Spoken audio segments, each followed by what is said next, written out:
Hi, everybody. Thank you so much for being here today for this very, very special tribute to Andrea Evans. We lost Andrea last month due to her battle with cancer. We lost her at 66 years old, but she was so important to One Life to Live, such a vital character. And I have with me Erika Slezak, who played her half-sister on One Life to Live for many, many years to start off our tribute. Erika, thank you so much for being here to help us honor Andrea. It is my very great honor. Andrea and I worked together many, many years, and we developed a very nice relationship on screen, off screen, in spite of Tina being a royal pain in the you-know-what sometimes. But Andrea was always so lovely and professional. I have to tell you a little story, okay? Yes. I think when she came to audition, she had never been to New York. She was about 18 or 19 years old. She had hair that she had never cut. It was down to the back of her knees. That's how long her hair was. And they put her up in a hotel for the audition, and she somehow asked how to get to the studio, and they told her to walk up Central Park West. And she did, and she was flashed by somebody. That was her first experience of New York. But you took her on, she was a teenager, right? And you were kind of took her under your wing a little bit at One Life. What was that? Well, when she got the job, she didn't know how to get an apartment or anything. So they suggested putting her up in a place called the Rehearsal Club, which is a sort of a temporary hotel for actors and actresses.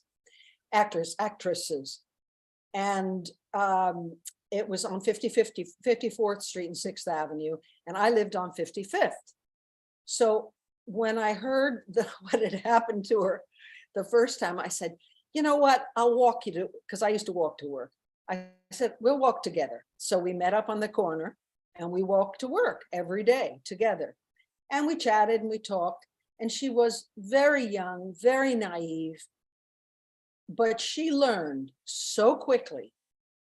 I don't know that she'd ever been on camera before. And that's a kind of a hard talent to master if you've never done it before. She picked it up in 2.5 seconds. She knew exactly, when the director said, do this, she would do it. She was terrific. And of course, when Tina first started on the show, she was just a teenager, and she was, oh my God, I'm just Tina. And grew into a very complex character that she herself created. I mean, they wrote it, but she created all the ins and outs, the different aspects of that character. She did that by herself. I mean, she had such great timing too. Oh, yeah. Like great comedic time. She built that character and made her into this vixen-y troublemaker comedian. Yeah. She could play all those different things. Do you remember when they told you we're bringing in this character of Tina? She's going to be Vicky's ward. She was Irene Clayton's daughter. Yes. Who was Vicky's best friend. Yes. I said, that's great. They were constantly bringing people in. I had no complaints. And I said, is she really my ward? And they went, we'll see. And so obviously, if she was my ward, she was going to live with me, and she did. And that's when all the machinations started with her, with the character, Tina. And I think Andrea really enjoyed it, especially in the beginning, because she was taking a character and starting from scratch. I took over a character that was established. So I kind of had a background. She had no background. She had to create everything from scratch. And boy, did she ever. She was very smart. I remember the first big storyline at the time, before there was the daughter, a half-sister, was, Vicky, Marco Dane was blackmailing Vicky about Tina, all that. And there was that. And then later, when she came back to the show in the mid-80s, that's when we learned about the secret room and what had happened to Vicky. Yes. Yeah. And was that when you first played? I mean, that really, you guys went at it. Those were like big scenes. Most of those scenes were with Robin. Dory, Right. because the secret room is apparently where Victor and Irene created Tina. Right. And but I don't remember a lot of stuff with Andrea in the secret room, mostly with Robin. Yeah, I think she found out the secret about her mother and Victor. Yeah. And I think that's how she became contentious with Viki. But that was great. So moving on, do you remember when she came back to the show at the end of One Life to Live? It was so important for her to, or did you not do, you did a few scenes with her, I think. Yeah. You know, I sort of remember. I don't, the last couple of years were so busy. And I was delighted that she did come back, because it was nice to finish the show with the original Tina, even though the other Tinas were wonderful. Krista and Karen Ritter. Yeah. Karen Ritter, and was there another one? There might have been. There were so many people. People write to me and say, "Oh, do you remember this character, this character?" And I go, yeah, no. There were too many people. Well, everybody interacted with Viki. So I was like, Yeah. what do you remember? What was your takeaway of, do you have a special memory with Andrea that sticks out to you, that meant something to you, or that you think meant something to her? You know what? I have so many memories, but most of them were about her own sense of humor and the way she injected that into Tina, and how infuriating that was for Viki, because it was always inappropriate. It always came at the wrong time. I don't remember any specific scenes. I remember a lot about Andrea. She had two little white, I think they were Bichons. They were very small white dogs that she brought to work every day.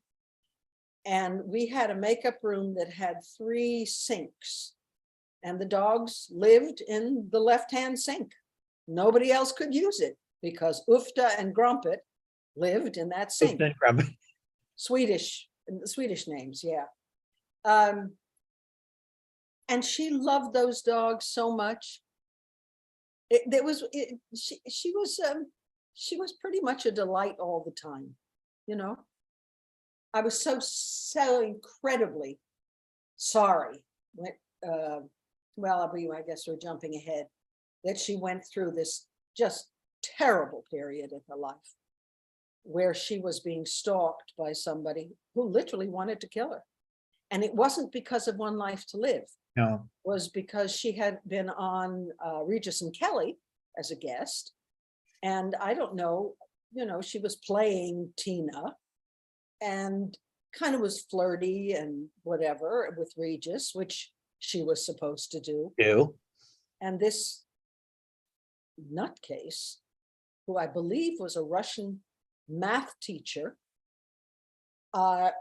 took it upon himself to rid the world of Andrea Evans, and started writing her these horrible letters that he was going to kill her and how he was going to kill her and whatever.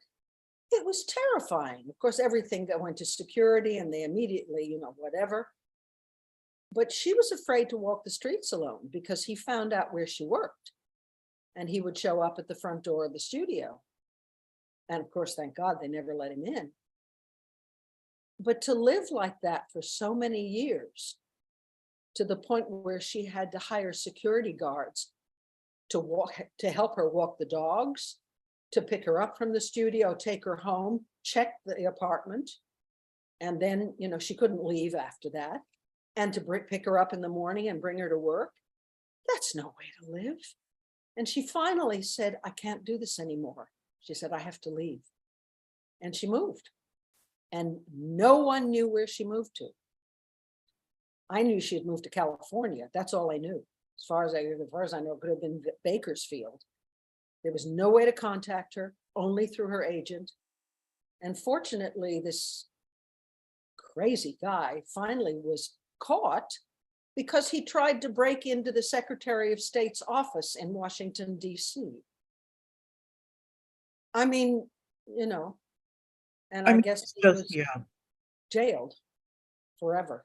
I mean, and you bring up a really a big point. Yeah. She went through so much in her life, Andrea. Yeah, she did. And soldiered through it all somehow. You know, I was telling people when she had breast cancer before, and I had done this interview for the Agnes Nixon tribute that you did as well. She was telling me at the time of the interview, I just finished chemo and I didn't want to not be on One Life to Live for the final time. It meant so much to her, even though she had just finished chemo. So it was so heartbreaking for me, and I'm sure others, you know, to find out that the cancer had come back. And, you know, I just felt she had fought through so many things, you know. I know she did. And then when she left the show, she met Steve, fell madly in love. I'm not sure if she couldn't or didn't. She couldn't have children, I think. But they adopted Kylie, and that changed her whole life. Kylie and Steve were everything to her. And we used to email each other back and forth. And Kylie was a gymnast. And I would say, you know, when's she going to be in the Olympics? And she was so proud of her and loved her so much. And I thought, thank the Lord, she has this wonderful thing in her life now, having been through such an awful time. When you found out she had passed, were you surprised? I was stunned. I had no idea.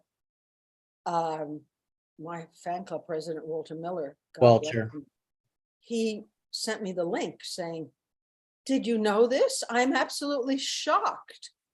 And I looked at it and I thought, good Lord, no. And she was so young.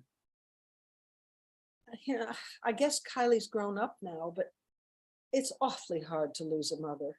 Awfully hard. I know when Audrey, who was Andrea's mother, passed away, it hit her really, really hard.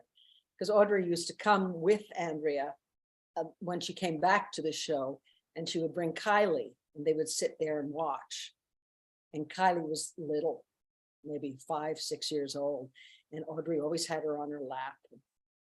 It was a lovely family thing, lovely.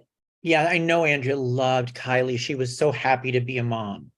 I remember that was so big for her, and that was very important for her. Yes, it was. It was. Yeah, it was something that fulfilled her finally, and her marriage, which was such a blessing.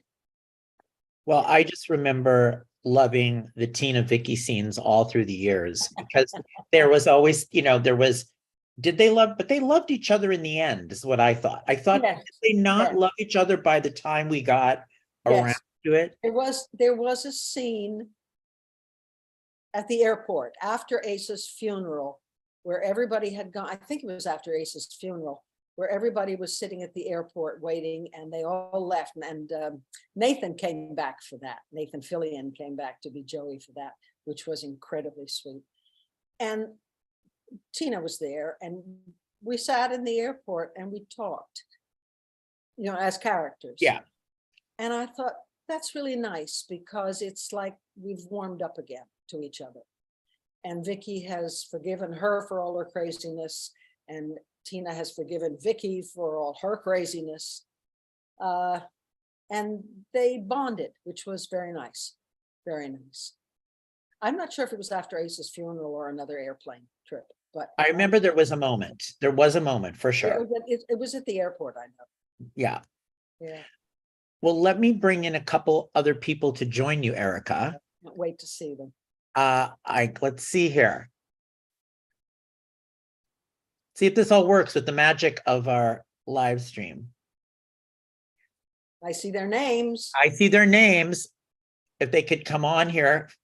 Fiona, Bobby, where are you? Bobby and Fiona Hutchison. I see they're on mute. Oh, that's what's going on. Here we go. Figure it out. Hi. Oh my God, you look fantastic. Hi. Hold on a second. I'm trying to figure this out. Hang on. Got it. Oh, there you are. Thank you. All right. Erika! Hi, darling. You look fabulous. Are you in a gorgeous place or is that a back? Yes, in my mind I am. Oh, good. I've gone to not to belittle anything at all, because this is a very special moment why we're all together, but I think I probably cornered the market on memorials this year. So this is where I live in my mind. Oh, On a nice beach. Oh, Fiona, it's so nice to see you. Lovely to see you, Michael. I see Wow. Bob is with us, but he's on mute. So we got to see what's going on there. Fiona, Yes. we were talking about Andrea. Yeah. And I know that, what was it like when you first met her? Because you guys were like frenemies on the show, like you were nemesis. Yeah. Then Yeah, absolutely. Well, my first encounter with Andrea was at Kennedy Airport. And we were it was my first day on the job. Jim DePiper was there too, and John Loprieno. We were all headed down to the Iguazu Falls in South America. Oh, wow. And I arrived at Kennedy Airport and saw Paul Rausch and various people that I had met. I had not met any of the cast members except for James DePiper. And then we were snowed in.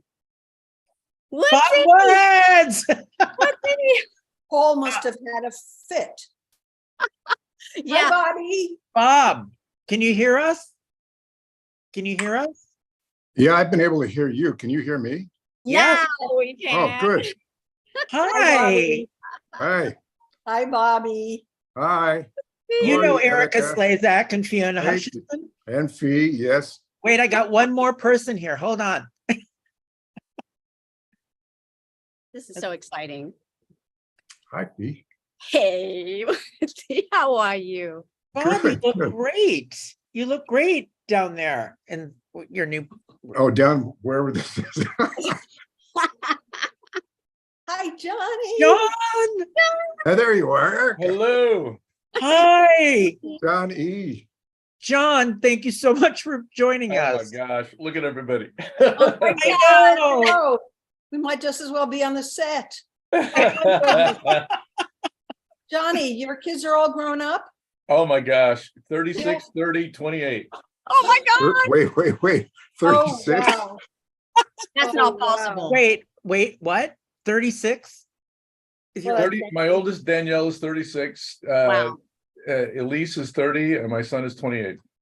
Wow. Good Oh, man. Lord. Good for you. How's Lisa? Great. Good. Everybody's good. Give her In my sunny love. California. Good. Good. Fantastic. How about you? Who, me? How are the families? Everybody. Everybody's well. I thank saw you. Bob not too long ago. You You did? saw? When? At Bob's birthday, I saw him. Oh, yeah.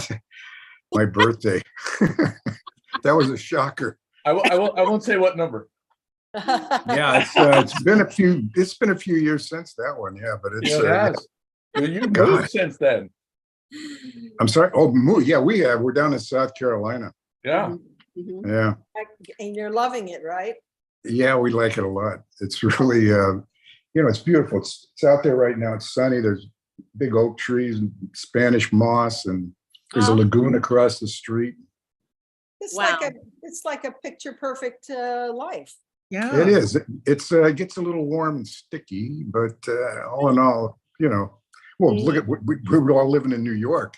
In the Well, summer. and it beats shoveling the snow, doesn't it? Exactly. No more Fiona, where are snow. you? No I've more. seen the Yeah, beach behind John, you. I know. Yes, That's Fiona in my has a mind. beach That's in my mind. behind her. I am upstate New York, and I am warding off the winter as much as I can. How is how's Loida? She's good. I told her she just disappeared. Hey, we. Well, give her my love, will you? She's coming out. She's coming Good. out. She's going to do a pass through here. pass through. Oh. Hi. Hi, Erika. Oh, Happy wow. belated birthday, my dear. Oh, thank you, darling. Thank you. It was just the other day, right?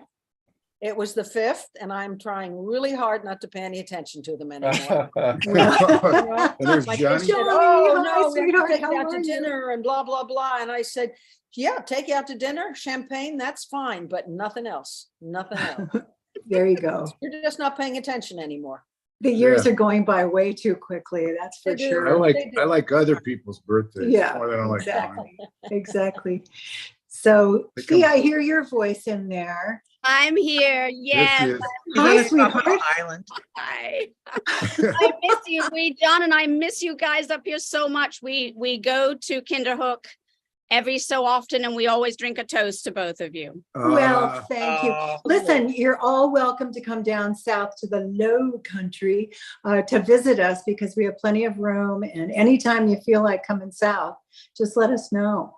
All right. I'm I'm going to look let you guys get on flight. with your tribute to Andrea. We were so sorry to hear this No, I news. It was a couldn't believe shock. It's just, So yeah, yes. It's so nice to see you.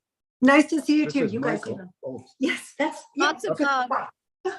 she can't wait to get off set.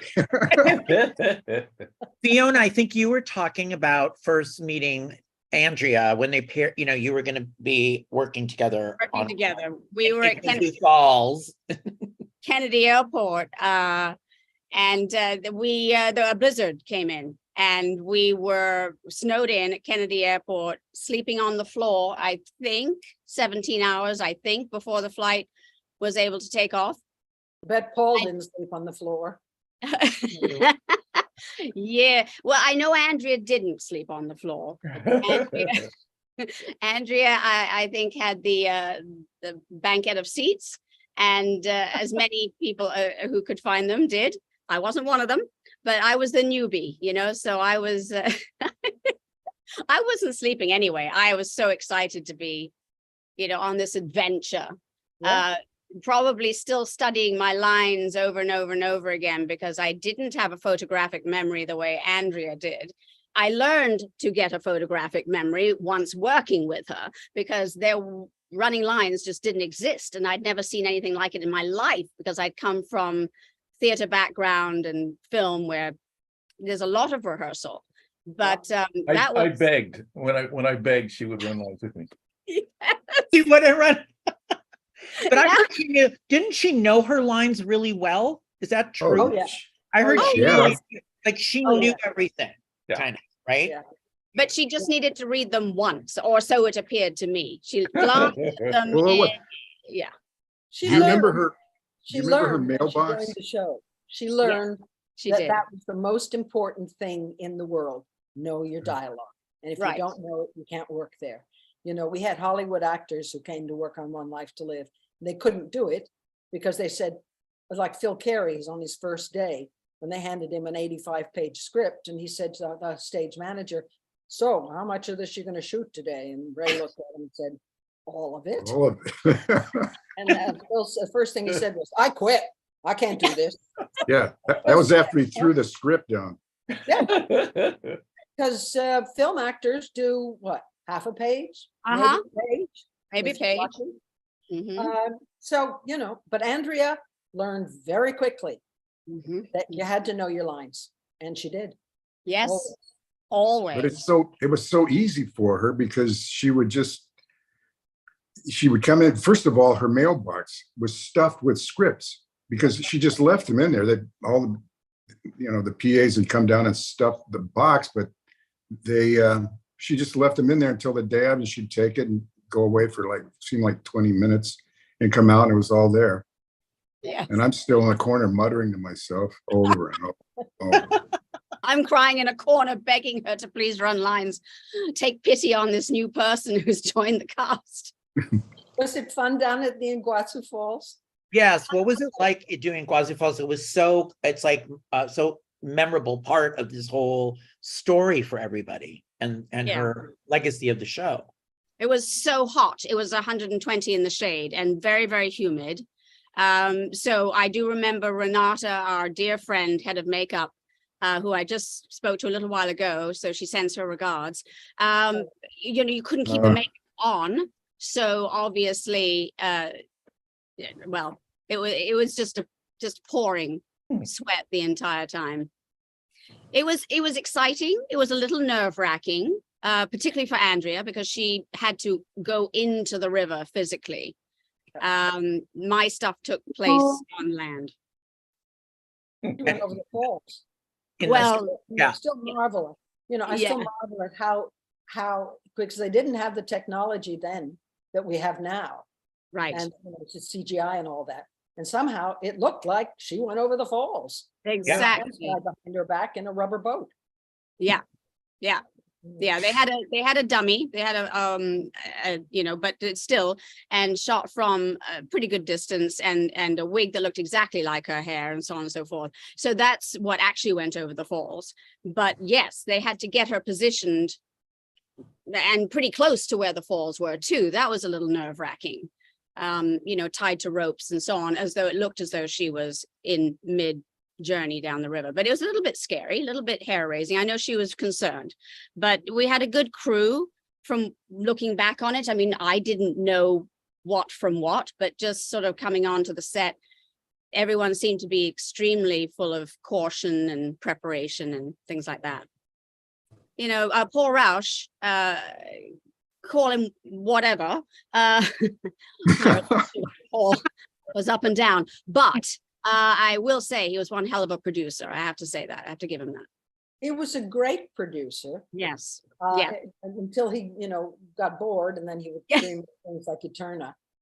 But Yes. he was a great producer, a very intelligent person.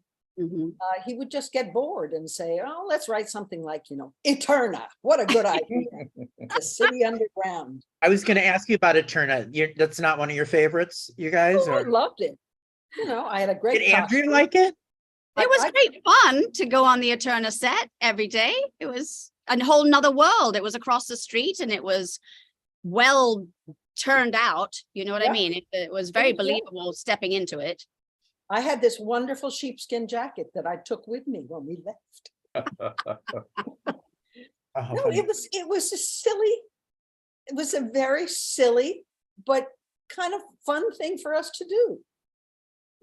Living. And because nobody else had dared to do something like this, I think it was, was out of left field, but that's what One Life was at that time, wasn't it, Erika? He was very daring. He was, I remember the storylines where I was cursing God in a church. I mean, that's pushing it. We did hear from the Archdiocese of New York, but that was the kind of producer that he was. John, you played the love of Tina's life. It was Cord and Tina. We were ride or die for Cord and Tina, no matter who the other guy. Don't listen, Bo. But the other guys, Cord and Tina were the couple, right? You were on magazine covers all the time. You guys were it. What was it like working with Andrea as the on-screen duo? I got to tell you, certainly, when I first came in as the newbie, I was very intimidated. Andrea was well established, and to kind of step into her light was very intimidating. And I will say that she was very generous and very thoughtful, especially on those. I remember those first couple of days, going back and her helping me out and running lines with me the first couple of days. After that, it stopped. No, we ran lines whenever we could. It's interesting. My wife and I went back and we found a YouTube video of some of the first weeks on the show, working with Andrea. And first of all, I was like, "Oh my God, how young were we? And look how big our hair is." Or the fact that we had hair was nice. But it was awesome to watch that, and it brought back so many memories of how exciting it was to be on the set. And with Barbara Luna. Barbara Luna reached out to me right after we got the news about Andrea, and she's not too far away from where I am here at Moore Park College. And we were doing a production of Cabaret. So Barbara came out and saw the show, and then we went out afterwards and we toasted to Andrea, and we talked about all of our memories on that first couple of weeks with Andrea. and how exciting it was to be on the set with her and working with all of the antics that she had written for her. But you know, talking about when we were in Iguazu, you remember it being very hot. We shot that one that scene where we have our bathing suits on and we're in the waterfalls. We shot that at like 6 o'clock, 6 o'clock in the morning, and we were freezing. I was freezing. Everybody else had these wonderfully ornate, beautiful costumes, and they came to me with a rubber band on a hanger and said, Oh, here's your no. costume. Go stand in this waterfall at 6 in the morning. And I remember us freezing. Oh, wow. Yeah. I'm sorry, I have to beg off. But it's been lovely, lovely, lovely seeing all of you. Fiona, Thank you, you're Erika. fantastic. Johnny, Love I you, love Brian, you. and the Bobby, I kids. love you. Oh, love you I love too, all of Erica. you. Thank you, Michael. Erica, it's Thank lovely you, to see Erika. you. Thank you so much for being here. You're welcome. Take care. Bye. Bye-bye. Not sure how to Bye-bye. get out of this now. You hit the end at the bottom. At the bottom. I'll find it. Leave. Bye. Bye. Bye, Erica. Bye. This is like being in class for me. Yeah. For This is for your 2 years we did all class. of our This is classes your- like this. Exactly. I actually wanted to read you guys. I got a note from Barbara Luna to read to you. She said, "Dear loved ones of Andrea Evans, it's disturbing to me that I'm unable to be with you, dear, for Andrea's tribute, but my conflict was unchangeable. Forgive me, please. When I heard of Andrea's passing, which was completely unthinkable, my sadness was overwhelming. It was though a family member was lost. Of course, you can all relate to this feeling, actually. As I write this, it still hurts very much. When cast as Maria Roberts, my soap opera experience had been minimal. My first day on One Life to Live, the script contained 35 pages of dialogue for my scenes with Andrea. Yikes. No stopping for different angles like in films. Well, that was a bit scary since I had heard of Andrea's astounding reputation of being able to look at a script for a minute and instantly knew every word of her dialogue. Holy cow, talk about intimidation. But knowing this, it forced me to not disappoint. Watching Andrea taught me a lot. I loved working with her. Admittedly, it was difficult not to laugh while filming because she was so comedic. She wasn't trying to be funny. Her choice as an actress was to make her character so darn lovable, cute, and silly. Honestly, she was so lovable that I had to work hard at being mad at her when Maria and Tina had serious moments. Actually, that was Andrea, lovable, cute, silly, and much more. She was fun, she cared deeply, and was very giving. It was a pleasure and an honor to have known and worked with beautiful Andrea Evans. I'll never forget her. With love and tears, Barbara Luna. So I thought that was lovely. Bob, what was your first meeting with Andrea like? What do you remember about working with her? Well, when I worked with her the most, I was faux beau. So, Bobo. you know, but that was when I came back on the show after being gone a couple of years, and then I was faux beau, and I started getting hate mail and everything. And, you know, we had a storyline, but what amazed me is, like everybody says, how quickly she could memorize her whole day's work. She just could pick it up and have it done by the time she went in to rehearse for blocking, you know. Yeah. She was really a pro. Yeah. Just walks through and just kind of ethereal and yeah. There was a clip I saw, you guys. It was from 1988. I don't know if you Bob and John remember this. It was a dating game fantasy sequence, and Tina was on the dating game, and you guys were the contestant. Johnny, the funniest thing, but she was really funny too. Yeah. Oh yeah. Yeah, that was Loprieno, me, and DePaiva. We were all, yeah. Oh my goodness. Yeah, she lived for those kind of scenes. Yes. Oh yeah, I had fun in that one because it was so ridiculous. Yeah. Big cowboy hats and Yahoo, really hooting it up. That's right. Yeah, God, I forgot about that one. I just remember seeing that, but you know, when I was like looking at things. Because I loved that about her, that just her humor and vamping it up. You know, she would just vamp up the scenes. Fiona, what were you aware of what had happened to her, or that this cancer had come back, or what? You'd been in touch with her, correct? Yes, Renata and I are very close to this day, the head of makeup. And we spend a lot of time together. And Andrea and Renata were extremely close. And then we would send messages back and forth, and I would see Andrea when she came to New York and things like that. I did know that she was ill again. She didn't want anybody to know. There were plans to beat it again. But, you know, the tricky thing about these cancers, and Bronwyn Booth, who also we lost recently, you don't know how far they've traveled sometimes by the time you get the symptoms. Because with Andrea, she was having some health issues, but, you know, we've had COVID, we've had all sorts of things, respiratory things going on, that it wasn't the first thing that came to mind, because she had beat it, you know, many years ago, successfully, and was doing lots of fundraising for it. So yeah, so by the time they found out, or she found out, it had metastasized and was well on its way. So tricky one. Yeah. And I know you attended her service. You were Yes, I just got back from Los Angeles a couple of days ago. It was last whenever it was. Gosh, I'm losing sight of days, you know, it's just a bit of a blur at the moment. Forgive me, as I'm going to another memorial tomorrow. So I'm a little bit sort of, where am I? It was lovely. It was a lovely memorial in a sweet church in Pasadena.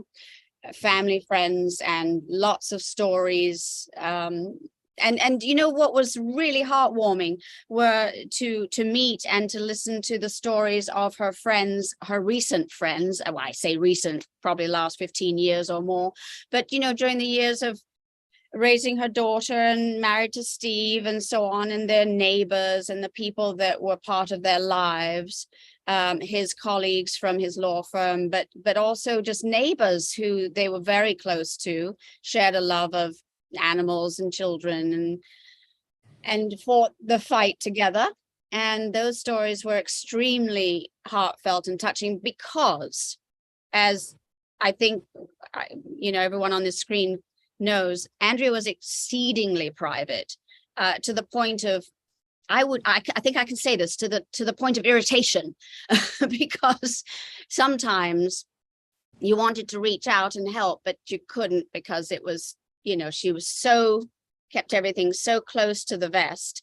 She was my bridesmaid in my wedding in England to my first husband, Sean Grongul, and it was a big event, and it was quite special that she ventured out and gave her time and her energy towards that. And we'd have long chats after a bottle of wine where I'd say, what is it? You know, why won't you let people, you know, help more? And she just said, because it's my journey, it's my struggle, it's my battle, that kind of thing. So those stories of people that she did let in a daily sort of routine or a weekly routine were extremely touching, because for some of them, they didn't know who she was when they met her. And then she liked that. She liked that very, very much. Because I think it was difficult for her in the heyday of being on these shows, not only One Life to Live, but the other ones, for her to meet people who didn't recognize her. I didn't know anything about her when I joined the show. And I still didn't know anything about her when I was on the show, because I didn't know anything about soap operas. And I didn't have any concept of what they create for performers. I learned along the way, but I certainly didn't know for the first year that I was there. And some of our butting of heads, which created a strong friendship off screen, was that I would combat her, and I would sort of I would really josh her and give her a hard time. that we couldn't just go and do a simple thing like go around to the cafe and get a cup of coffee. I said, for God's sakes, you don't have to take an entourage to do that, do you? But she actually needed some people around her, because the minute she walked out of the studio, there were 20 other people on top of her. And so she It needed. was also, I think it was also the throwback to the whole other thing she had gone Yes. through. The stalking, Yes. thing, which was Erika Slezak just talked about that, but that was such a horrible time in her life. that I Right. think Even that before the impacted- stalking. Yeah. Right. Even that I before think the it stalking. impacted her just Yeah. always in deep, somehow. Deep in there. So that was and I learned that this was the way that she could get through New York City. She needed to have sort of 5 people front, back, side, around to make it pleasant and pleasurable. Otherwise, if she was on her own with one person walking up Columbus Avenue, she'd never get anywhere. So that was a reality of her life during her years on One Life to Live. Bob, what will you take with you as your fondest memory of Andrea? Like what do you, when you think of her, what do you think of? Her personality or working scenes with her? She was her own character, but very ethereal and just sort of floated through things. Nothing seemed to bother her at all. And I know she was real tight. Her mom used to come and visit in the studio. I came across a picture in the office where it was on the set, and Andrea and I were on there, and there was her mom too. And she was fun and private. I think she was very private too. Mhm. So, yeah. But it was really fun, especially when I was when I first came back. I used to get hate mail because they said, "Yeah, I want you to leave the show again because if you do, we're not going to miss you." Because of You're awful. Fobo? 'Cause of Yeah, we Fobo? hate you. Yeah, they hated And I Fobo. thought, well, that's good. It's working. Yeah. And I probably talked to Paul a couple of times. I said, "When are you going to wrap this up?" Because man, this is kind of painful. But it was just so much fun with her. She would do something and with her back to me, and I could, and then turn around. It was fun to play a real character, because basically Bo was me. I had a fake accent when we first started. Oh, But it was just based on Texas. Texas accent. Oh yeah, but it was based on my family more than anything else. I talked like all my cousins, my mom, sister. We should be in here. She knows all this stuff. But she was just fun. I mean, and generous. I remember she set it up. She was dating somebody. We all were invited to a concert when I first came back. Yeah. I And remember yeah, we all. I went out to Long Island at Theater in the Round. And Yep. saw this incredible show, and she was really a sweetheart. Could be John, frustrating sometimes because it looks so easy. Like everybody says, she makes it look so easy that when you're having a hard time, you can kind of get rattled or something. But Yeah. John, you were I getting remember cast. the generosity, what you're talking about, Bob. Again, coming into the show as a new guy, and she was very supportive and like, come on, you can do this. It'll be good. It'll be good. Come on, let's play. And we played, and that's what I remember about working with Andrea. It was very playful. The fun scenes, the serious scenes, and the takes. I always wondered what she was doing, and I always tried to sneak a peek at the monitors when she was standing in front of me. When she was standing in front of me, I was like, I know she's doing something. Big wide eyes. Yeah, and I'm watching the camera guys smiling or laughing, and I'm like, oh man, she's doing it again. I can't wait to see this. Because Cord had to be the straight guy. Like you could not have she's doing all the fun, and you had to be like the straight guy. Well, right. For the first 6 months, I was like, how do I not see all this? Right. Yeah. So I started looking at my camera bag. Thank God I had that camera bag for the first 6 months. So I kept playing it like, hey, I think I left something in my camera bag. So I'd always be digging in my camera bag, so that I wouldn't notice some of the things she was doing. Did you screen test with her? Yeah. What was that like when you, like, there she was, you don't know, like, what Yeah, was it that like? I was coming off of I had been on Search for Tomorrow for about 6 months before they canceled that. And the joke was it became Search for Another Job. And then I went in and I auditioned for One Life, and then they put me in the screen test with Andrea. And again, even there, she was very gracious and supportive, and they were actually screen testing for a different role, and they kind of threw a chord audition in at the same time. And so I was the only one screen testing for chord at that point. And she was great. She, of course, she was ready to shoot the 2 different screen tests. And she was right on top of it, and very gracious. I remember one of the makeup artists said, "If you're nice to the dogs, you should do all right." She had 2 dogs. And I was like, "Oh, these are lovely dogs." You think she put in a good word for you? Like hire this guy? I'd like to hope so. I like to hope she did. But again, I don't know that I made any kind of lasting impression on her, certainly at the screen test. But I really feel like our relationship kind of grew over the years, and and it was very much what we've heard. She was so professional. I think it's interesting that we all remember, she could learn those lines, and she was right on top of it all the time. So to work with somebody like that, I tell my students all the time, I said, you got to work with somebody who's better than you, because they pull you up, they raise you up, and that was always the experience that I had with Andrea. She was always pulling me up. And I think looking back, when we look back, I so appreciate, I don't know at the time, but like now you so appreciate the work that she did as Tina. So many fans, Tina is their favorite character, bar none. Tina is iconic with soap operas and One Life to Live. And that was because of Andrea, I believe. Like it was Andrea, what she did with it. And you look back at, like I was talking that 1988 scene or other scenes, I'm like, oh my God, she was so creative in her choices. It just seemed to me. I have a note also that I wanted to read to you guys. Jim DePaiva sent me a note. He couldn't be here. I know he was such a big part of the story with Fiona and John on One Life to Live. He wrote to share with you guys. In December 1986, I was brought to ABC and to New York City. There in the early morning, I was introduced to Andrea Evans for my audition as Max Holden. A few weeks later, I moved to New York and began my work with Andrea.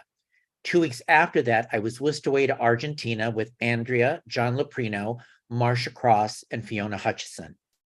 Andrea stayed cool, calm, and collected. Back in New York, I became aware that Andrea was the young star of One Life to Live. I was blessed to be working with her as she showed me the ropes of working on a soap, but also the business and publicity savvy that it took to maintain a career. I remember John and I being eye candy bookends for Andrea at my first Emmy Award show. She was wearing the most attention-getting dress I had ever seen to that point in my life. Andrea always knew how to make a splash. Yeah. Andrea was always generous, kind, and helpful to this green actor from California. I can honestly say, if not for her, I would never have had this wonderful career in life I've lived. And for that, I'm grateful to her. I'm sorry I can't be there to share in this tribute. She was always one of a kind and is dearly missed. Jim DePaiva. Oh, lovely. Absolutely. Absolutely. Amen. And Well said. and I can echo every single one of those sentiments. Yes. You agree? Said it all. Oh, yeah. I have with me joining me is Ron Carlovati, who wrote the One Life to Live, the end of it. He'll be with us in a moment. Hi, Ron. Hi. Hey, Wow, Bob Woods, how are you? I'm good. You Fiona haven't changed a Hutchison. bit. I mean, you look exactly like you did. It seems like forever ago. I mean, this is like blast from the past seeing you guys. It's amazing. And this like OG one, great. Like it's great. Yeah. No, it's fantastic. Fiona, did you ever meet Ron? Do you guys know each other? Yeah, we worked, I mean, I don't know like how much we were like together on the set, but we worked Right. together at the same time. Yeah. So good to see you. It really Yeah, is. you too. And John Loprieno? And John, of course, we Absolutely. worked together in multiple capacities. That's right. Well, Ron, I wanted to have on. I know Ron has been a big fan of Andrea's work as Tina for decades and had the great fortune to write for her later on, and I guess and also the final return to the show. Yeah. Can you kind of speak to us about what that was like to be able to do that? And Sure. I mean, I have said before, and like my love of soaps is so like tied to that time of, you know, with Tina and Gabrielle and like Cord and, you know, Tina being presumed dead and going over the falls and, yeah. you know, yes. you know, Tina coming in with the baby with Marsh when, you know, Cord is marrying Marsh across and, you know, she says, am I too late? You know, it's like, I can't count the number of times I've like said the line. Like, it's just, there was something about that character. I mean, even just seeing Bob, right? And I've seen all of you right now and just like remembering that time with it's like Tina is so like, it's such an iconic, emblematic part of One Life to Live and such a part of why I loved soaps in the 80s. And I'm just something about that character was like, as bad as she could be or evil as she could be, you loved her. And I think it was the warmth of Andrea like coming through. You know, and then, you know, years later, I'm writing the show and then I can't remember exactly how it came about, or I pitched Tina coming back to the show and then we got to do it. And her, just, I can just remember her in this black outfit with the hat and she comes in and she's talking to the ambassador and she shows the jewels and she says, I'm the crown princess of Mandora or whatever she says. And then she goes, but you can call me Tina. And it's like, it's just such an amazing feeling. No, I'm like emotional, like thinking about it. Like it was so great to have her back on, to have all of you guys on, and just to like feel that same feeling that I felt in the 80s watching the show. I mean, since Andrea passed away, I mean, I just watched John scenes of when she was leaving town and she is getting a divorce. The scenes are so good. And really, for as fun as it was, getting to watch and see like what also good acting it was, what good directing, what good production, just so fantastic. So, I mean, and I got to write her back. We did the Iguazu Falls all over again with her daughter.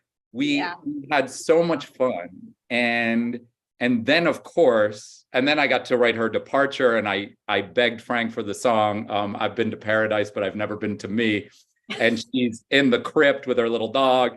And we get like, you know, to see like all the things she had done while she was in town, her scenes with Kane Rogan that were fantastic. Just so nice. And then did you write David Vickers the dog?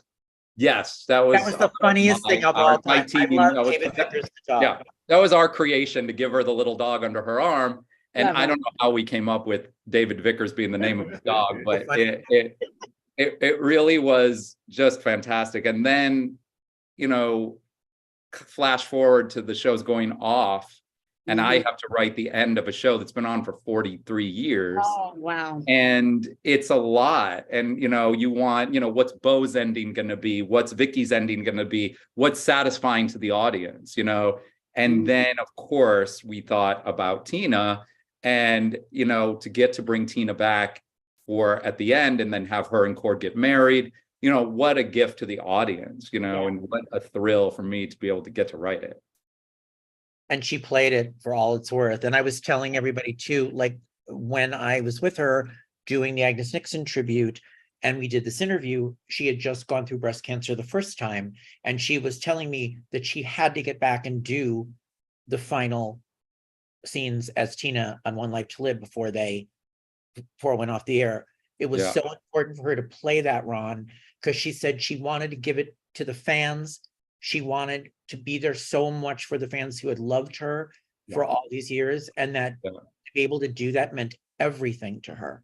No, and it I was. you gave that to her, you know. No, it was incredible. And like, look, you all know what it's like doing a soap opera with all these moving parts, and like one person's not available or they're sick, and it just, by fate and hard effort by a lot of people, like we got to have Tina on at the end, and it was like just very, very special to me to be able to have that on, just like and just incredible, I thought, and I just remember like being on The View with her like the day before our thing, aired, and like I see the picture, we're right next to each other, and like it's really she just had such an impact on the show, and for me, getting to meet her in person and see what a sweet, nice person she was in real life was just great.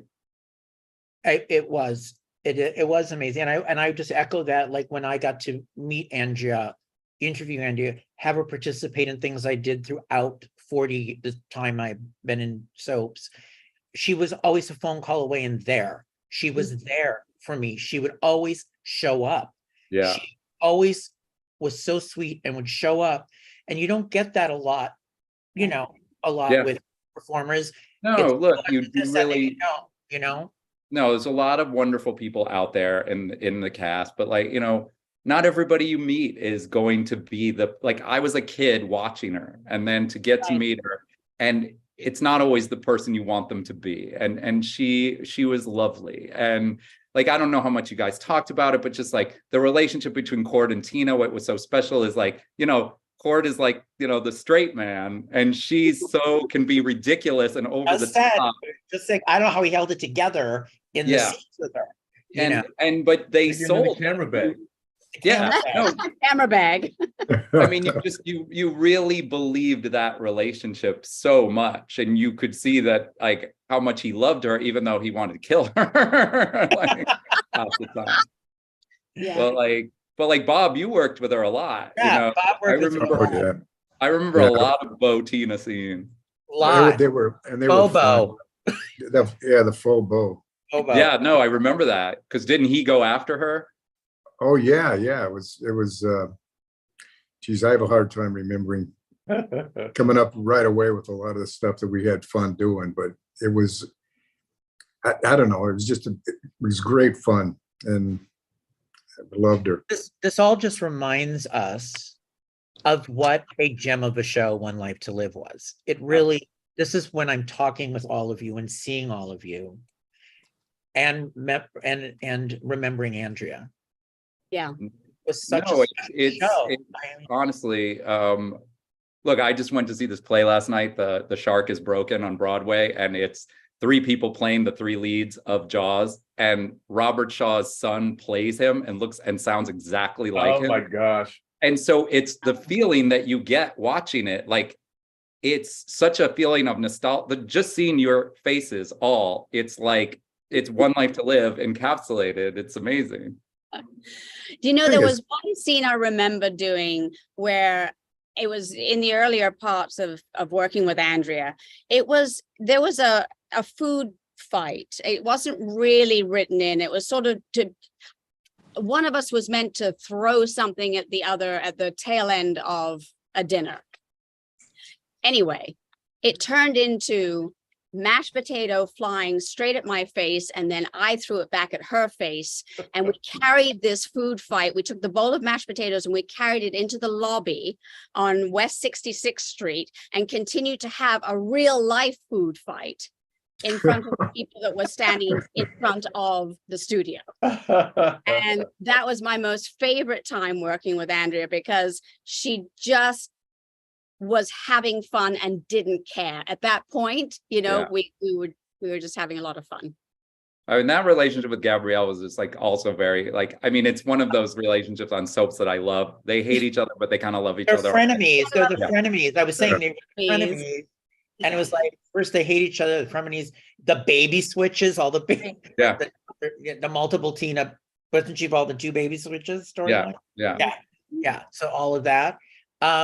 I wanted to share one thing that I thought speaks to her. Anthony Corona, who's a fan and a former journalist, reached out to me when he knew we were doing this today. Anthony lost his eyesight in 2016 And his life had completely changed. And he told me that he found himself in a dark and vulnerable place, and that Andrea had stayed in touch with him for an extended period of time when she learned what happened to him. And he shared with me a small portion of an email, or one of the several emails she would send him. She wrote, "Life can invite you to feel any which way. You and you alone are choose to accept or decline those invitations. I know right now it feels overwhelming and too much to crawl out from under, but I can promise you this. There is so much more love and life out there just waiting for you to discover then. And I know you have it in you to dust off and find your new life." And he said to me, "I can never adequately put into words how much that meant to me. Speaking with her afterwards, I could feel the sincerity of her missive, the depth of her compassion and loving spirit. Although she was not my only life-saving angel, she was instrumental in helping me find my balance and eventually, as she eloquently stated, my new. When I read of her passing, I was immediately saddened that the world lost such an amazing light. I have been forever touched by the good, kind, and humans of Andrea, and I will always love and thank her for reaching out and helping someone she barely knew just because she could. That to me is the true mark of caring and compassion. Thank you for the opportunity to share my experience in some small way, to pay it forward and thank her in the tribute." Wow. And I mean, there were, he got in touch with me, and the story is just the things she wrote and stayed in touch with him and what he went through. But this is how I knew of Anne, to be so sweet and human. And, you know, I think that's, part of where her privacy came from, that depth of spirit and person that, we were all grateful. I'm grateful to have experienced that and Andrea, and as amazing and outrageous as she was on the show, there was this whole other Andrea that we knew and we were able to connect to. And that email is just the tip of the iceberg of what Andrea had to give others and people in her life. Very true. Yeah, I mean, Fiona, I feel like you stayed very close with her through the years. Is that correct? You kept. Yes. Andrea and I had a very tumultuous on-screen relationship, and we had a tumultuous, powerful friendship off stage. And I think that the one thing, if she were here, she probably would agree that I just didn't pull any punches with her. And there were times where it was my naivete, but I couldn't wrap my brain around some of the protections or some of the publicity or some of the hype when I first got on there, because you see, it was such a new environment, such a new animal to me that I didn't really buy into it. And that's how we connected, because I think that she appreciated somebody challenging the way that she did things. I know that she came on to be my bridesmaid in England, and a very good confidant and very good friend, particularly during the divorce of my first husband. She was very honorable and very straightforward, and also gave me honest talk and honest comments about my choices. And so we were never polite to one another, if you know what I mean. Some friendships, you keep it all polite and nice, and it's a lovely friendship. But with Andrea and I, we scrapped. We sparred with each other verbally, and we would always come out of it understanding the situation so much better. But we had to have it out in order to respect each other's positions. And I'm happy to say that she sort of hung in there with me, and I'm very glad I hung in there with her. And I'm forever very grateful. I learned a tremendous amount by working with her, but I learned even more from our friendship together. I learned a great deal more. John, you were literally thrust into like covers and everything. Like, you guys were so popular. What was that like back then, going through that popularity with Andrea? Well, we're in the day to day, we've got the scripts, and Andrea may have learned her lines in 20 minutes, but it took me a lot longer. So, when you're in the midst of it, I remember that there was a lot of hype at the beginning, but I didn't really get it. And I think I referenced this in something that I had written about Andrea. There was one scene in the Banner office where we were on rolling chairs, and David Pressman, the wonderful director, staged this little romantic scene between us that was fun and playful. And, all of my actor instincts were like kick it in as we were shooting it. And I was like, oh, I get it. I see what's happening here. I see what the audience is seeing here. And that's what I remember about Andrea, that the playfulness in the scenes. And sometimes, from that rehearsing, you're out there and you're like, okay, what are we going to get? What's going to happen today? So you kind of go into improv mode. You kind of go into, all right, I'm in the moment. Let's see what happens. You know what you're going to say. I know what I'm going to say, but that connective tissue in between, God knows what that's going to be. And that spontaneity, that playfulness is what I remember about working with Andrea. And if that's what translated to the audience, then, again, I was very fortunate to have benefited from that spirit, that playfulness that Andrea brought to the role of Tina. Bob, what was your thoughts when you first heard that Andrea passed? You did not know anything was going on with her? No, I didn't. I was shocked. I mean, she's, when somebody that's when you lose somebody that's younger than you are, and was always, I mean, to me, she was very healthy, and you just couldn't believe it. That disease that ladies have to combat, I mean, it's just awful. And you hate hearing that that somebody had to deal with it, that you've been close to and worked with, and enjoyed her company, and just the loss. You kind of go into denial, I think, but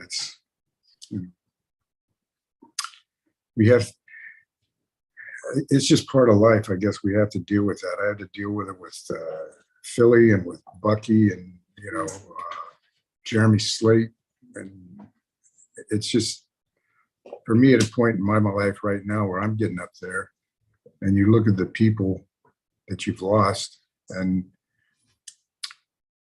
we just lost Andrea way too soon. I think. Mhm. It's just not fair, Fair, and to your point, that's why when people are like, this is why I put these things together, because I don't know what's going to happen tomorrow. I don't know what's going to happen to us. And I always say this, it's important to mark the moment, because there's something tangible there for posterity, or there, because we never know when we'll all be together again, right? And we hope we will. And Andrea's passing it just shows you how fragile life was. I was just devastated. Mhm. I mean, I reached out to Ron and we had communicated. I was just devastated. Right. This is like someone that I did not know nearly as well as any of you, including Michael. And it hit me like very hard, because she was very important, just as the character, important to my life, getting to write for the person important to my life. From what I understood from other people, that she had found like a peace and a happiness, and she had with her husband and her child. And it's just sad to that, like certain people's passing really can hit you hard, and that this is just one for me. I think also her passing, it represents so much. It represents days gone by when the soaps were forefront in everyone's mind. We just didn't have the choice we have today. And there's a sadness to that, because sometimes, choice is terrific, but too much choice can be a bit overwhelming. And we are in the land of overwhelming choice these days. Yeah, no, I mean, when I was a kid, we had 3 channels, and each one was a soap opera in the afternoon. That was it. Yeah. No, and One Life to Live became like my baby, you know, like I've told this before, but I used to get home. It was really my older sister and our babysitter that watched General Hospital. And I, as the younger kid, had no choice over the, you know, Right. it wasn't even a remote control. We had to turn the channel. And we watched General Hospital, but I would get off the bus we'd get off the bus at like 10 to 3. And I would see the last 10 minutes of One Life to Live every day. So that was my experience, knowing what was going on in the show, the last 10 minutes every day. And slowly, even though GH was originally my show, watching those last 10 minutes, I was like, I want to know more about this show. And I think it was maybe in the summer, like getting to watch the whole thing. And then, you know, and it was such a special show. And I think, I'm sure you guys talked about it, but like, it was in a way, didn't have the monster popularity of some of the other shows, but the audience that did find One Life to Live and felt connected to One Life to Live just loved it so much. Ride or die with One Life to Live. I mean, it was the show. I mean, I remember the time when One Life to Live actually took #1 slot. And my understanding was that, you know, All My Children was the lead in, and then you might catch 10 minutes of One Life to Live because you're putting away your snacks and folding the laundry from, you know, watching your #1 show, All My Children. But then you turn off the TV and then you turn it back on for General Hospital, and you might catch the last 10 minutes as you did from coming home from school. And so I remember Paul Roush saying, okay, so we just have to hold them from the first 10 minutes to the last 10 minutes. And we did at a certain point in time, we hit #1. But yes, it definitely felt like, you know, we were the redheaded stepchild there for a bit. Absolutely. And so when we hit #1, that was quite a celebratory Yeah. time.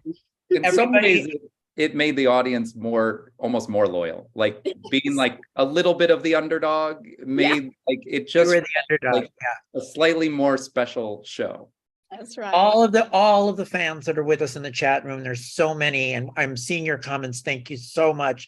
We're just getting to so many things. They're just saying they ran home to see One Life to Live too.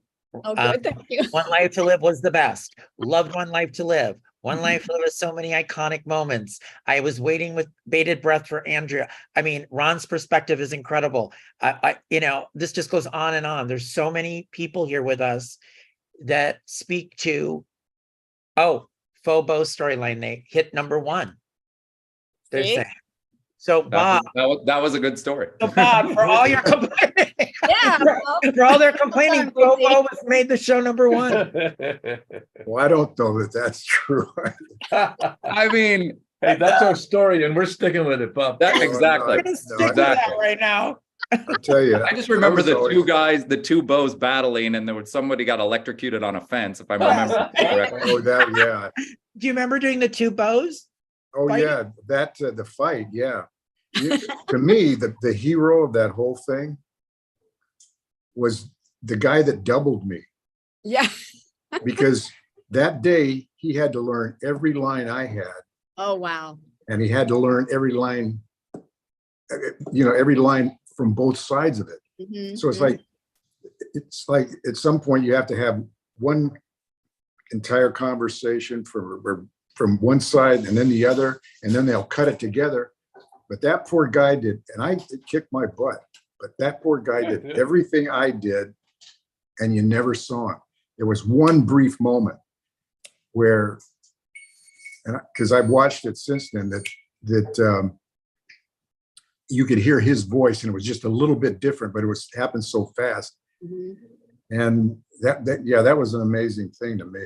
Well, you know what was good about whether, I don't know if you guys talked about it before, or whether you thought the story worked or didn't work, but it was like getting to see Bob, even though you knew it wasn't Bo, getting to see him be evil, getting to see him be mean, getting to see a side of Bo, even though it wasn't Bo, and that you never got to see, because Aren't you happy to get to do that, Bob? So you didn't have to be the good guy?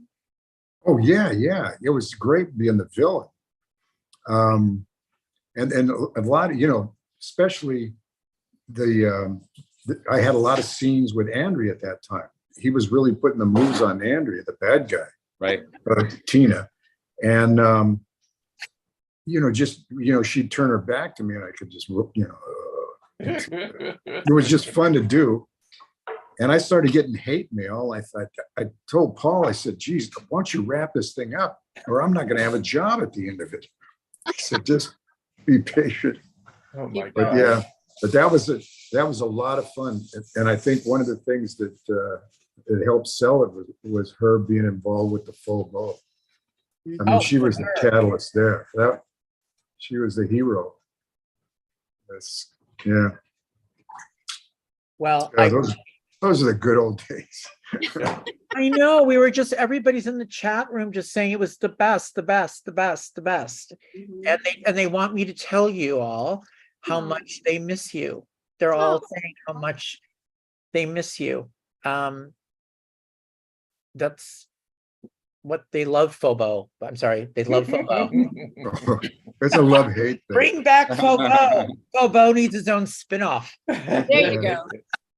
Well, I can think of times that could be a real pain in the rear too. And, Ron, I'm sure that there's times that we locked horns and everything else. And I look back and I think how stupid I was that to take something so seriously and everything and be so rude to somebody. Bob, But- I mean, I appreciate you saying that, but I mean, it's like, first of all, it's all water under the bridge. And secondly, it's like, look, we all loved what we did. It was like you were committed to your character, you're committed to the show. Like, we look back and we were all part of the same thing. So it's like, and we all loved it. And like, so we came from different perspectives. And of course, there's going to be words said and hurt feelings and things, but like, we're lucky that we're here and able to look back and reminisce about it. Yes. Yeah. Yes. And yes. And And just Vicky, this. remember when we were working together? That was Yeah. that was a blast. And what an unlikely coupling. Yes, what an unlikely coupling. When I heard that was the plan, I thought, wow, Christmas came early for me. It was fun. It was fun. People always ask me about like, what was it like? And you think, you know what? I never hated going to work, really, because you got in there and you saw everybody that you grew to love, and we were all in it together, doing what we could, frustrated by each other, whatever. We were all pulling at the end of the same rope, but we were all pulling at the same end against, the odds of not being able to do something like we did in one day. An hour of programming in one day. And I so wanted to turn the cameras behind the scene. Gary Tomlin did it, almost. Right. Yeah. And I remember having talks with him and he said, well, do you think we could take the camera down into the makeup and hair room? I said, please take the camera down into the hair and makeup room and don't let anybody know you're going to be there, because that's where the real good, juicy stuff was happening. But yeah. Well, if just to wrap up, John, what do you want people to remember about Andrea? What would you say as we it's interesting for me. I've been here at the college now for 16 years, and colleagues came up to me. I know, please. What happened to all of us? Colleagues came up to me, people that I've been working with for years, with tears in their eyes and really upset, and said, I'm so sorry to hear about Andrea. And these are people that I never knew about my former life and what I did in my youth. But they came to me, and it was a heartfelt loss, talking about Andrea and her passing. And it was strange in that they came to me to express that. And that's the profound impact that Andrea had on all of us, the people who watched her on the show. And it has stayed with me since I've gotten the news, that sadness, that loss, that feeling of I could have reached out more and should have, and that type of feeling. So Andrea is with us still, and with me still, and will be for the rest of my life. I'll remember her fondly and dearly for what I shared with her. I know what amazing pinch yourself moments have had that history with Andrea that you guys had as part of the show too, was so big. Gabrielle, Fiona, what would you say would be Andrea's mark that she leaves us with? It's something that her daughter, Kylie, said at the memorial. Kylie said of Andrea, of her mother, she said, my mother was a very smart woman. And you have to be very smart to play the fool. That's absolutely true. And what she'll miss the most, what she'll miss the most about not having her best friend, it's unusual for a 19-year-old daughter to say, my mother was my best friend. And she realized that. And she said, because I could tell her anything. And there were times when the things that I had to tell her, needed to tell her, were painful. But my mother was such a smart woman, and she knew how to listen. And that's the key, I think, that made Andrea's create a character like Tina so successful, because she was a very good listener. And I shall miss that. And I also learned a great deal from that. I think we all need to listen a lot in our lives. Bob, what would you say? What's your takeaway from knowing Andrea and us losing her? Well, it's again, like what Philly said to me, being at a point in your life where, you're losing buddies, and she was a buddy to me when I came back on the show. Plus, I think you feel a little denial, like this can't be, not Andrea, and yeah, I don't know. This has gotten to me this hour. It's nice to look back and be grateful for all the friends from One Life to Live and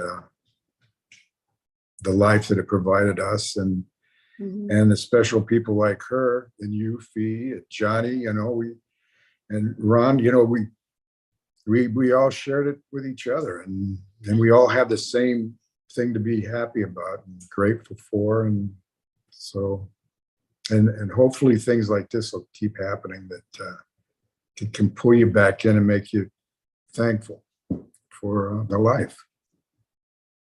Ron, what can you say? I mean, you got to write for her. This was your show. Yeah, She was one of your favorites as yeah. No, that was a real gift. And like I said, you all knew her as a person better than I ever did. And I got to be in her company and get to know her a little bit, which was fantastic. For me, it's like she, and maybe a lot of fans out there feel the same way. It's like she represents something even bigger than herself. I mean, why it impacted me a lot, it's my whole love of soaps is just embodied in this one person, and it's true of all of you, but I felt it very strongly when I heard about Andrea. It's just Tina Lord Roberts, to me is daytime TV. yeah. I mean, I think you just said it best. Tina Lord Roberts. For so many people, I hear this. I hear that Tina was why they watched soaps, right? Yeah. Not just one like soaps. And like I said, it's bigger. It's not, I didn't just watch for Tina. I loved all of you, but she was something special, and she encapsulates the whole thing. It was someone like when she came back to the show, and she knows how to turn on that little like breathy voice and walk on her tiptoes and come in, and she could still do it later on. And it was childlike, and yet like Fiona said, she had an intelligence to her, and really just a special character and a special person. I did reach out to try to get Marcia Cross, you guys, to all her people, but nobody got back to me. So I tried to get her, and none of her people helped, but I did try. everybody, thank you so much in the chat room. I see all your comments. They're just amazing. I'm not ignoring them. There's just so much to get to, and your sentiments. I know that they all feel that you love them, you miss them. They love One Life to Live. They love Andrea. They're so thankful that everybody came together today to honor Andrea and to be part of this and to share your memories. And I thank you for that. I just want to say to Andrea, I love you. I miss you dearly. And I hope you got to see this somehow. Yeah. Because I brought some beautiful people here that adore you.